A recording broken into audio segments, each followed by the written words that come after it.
cabsi ku shaqeey waa caqabadaha aad nolosha kala kulmi karto. Wadayaasha kaxeeya mootada saddex lugaaleeda ee loo yaqaan bajaajka waxay wajahayaan marxalad argagax ku beertay. Waxaan ayaantan soo batay in bajaajyadii ay cabsi badan soo wajahdo oo haddana ay ka shaqaysan waayaan oo naagihii magaalada lagu soo daayay oo cudur la faafinayo. Hadda cabsiyaaba naga shaba hadda waa naaga dan qaadnaba marro bilaasa u fiirno maane ama inaan markaas soo galeysaba iska fiirno ayada waxay tahay ogaana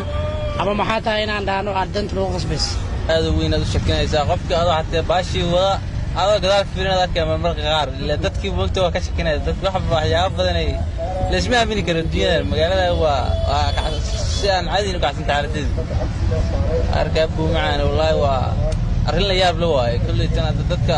sameynayaan waa dad adiga xaasidnimo dhimay anaka cabsi waan ugu beeran ayukiina wixii uu haya cudurku uu haya dadka la qabtay isleeyihiin dareen cabsilaada weyn la yaab weyn wallahi waxaan ugu baaqi lahay hadda dhalinyarada shaqada xatee kulli dad waxa jira hami u lahaayo bismillaahir rahmaanir rahiim gelido cabsaayo oo shaqadii oo dhan ba xatee mootooyinkii qaar nacay hadda shaqadii badana waa la wada nacaa anaka hadda waa gurigan ka raadinayna waxaa muddooyinkii dambe soo shacbaxay in wadayaasha bajaajka lagu durayo cirbad xambaarsan cudurka halista ee HIV/AIDS. dhacdadii ugu dambeysay waxay ka dhacday isgoyska Tarbuunka balse haweeneydii falkaas ku kacday iyo wiilkii ay durtay intaba ee wadaha bajaajka ka ahaa ciidamada dawladda ayaa gacanta ku dhigay. dhacdada waxaa rabaa in wax laga qabsideeda banaan maxaa yeelay dhacdadii labaad way nagu soo laabatay marna waxay ka dhacday degmada Wadajir goobjoogan ahay tanna goobjoogan ahay degmada Hodan ay ka dhacday isgooska Tarbuunka maalin ay saas looba 8 saac bar inay u qiyaasan jeclahay saas loo wada buuxay wiilkii waa lagu muday cirbadii intii saas loogu muday ka baad meeshii dhan la soo bixisay asal waa mooto oo ka carro shooga macna tii shalay haa Tarbuunka ahayd taas dhacda la yaabay una qatniyo waqti saas aan u dareemay guriga waa carray waxaan iska soo furay daahmooyinka dhan iska soo furay maxay la mootada haday mugday tahay wax walba ku soo qarsan waa mugdi daayashna way soo furay mootada saas iftiin u tahay wuxuu ku soo qarsoon wala arkaa dumarka arrinta joogtaa sidoo banaan waxa naga hayso naagna qaadin banaga wallahi aniga cabsinayna ordilaag soo nabad galnaa waxaas koor na qaadin banaga maxaa yeelay wax cudur lagu beero jirka lagu beero ina wiitan oo ku dhimanaysa talaabis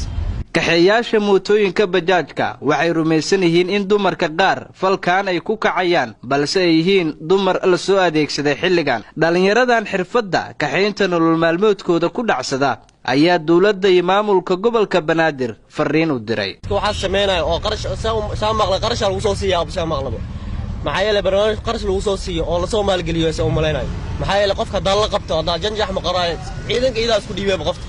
maxaa yeelay qof meel og way sidaada banaan baaq aan u diray dawladda federaalka u diray gaar ahaan maamulka gobolka Banaadir injineer Yariso waxaan leenahay arrintan waa in wax laga qabtaa maxaa yeelay aniga shaqan soo raadinayna caruuraan soo tagayna oo xaasaska soo tagayna maxaa yeelay nolol maalmeedka raasnayna daacabs anaga gash waxaan aan qaadan karna ma jirtaa isleey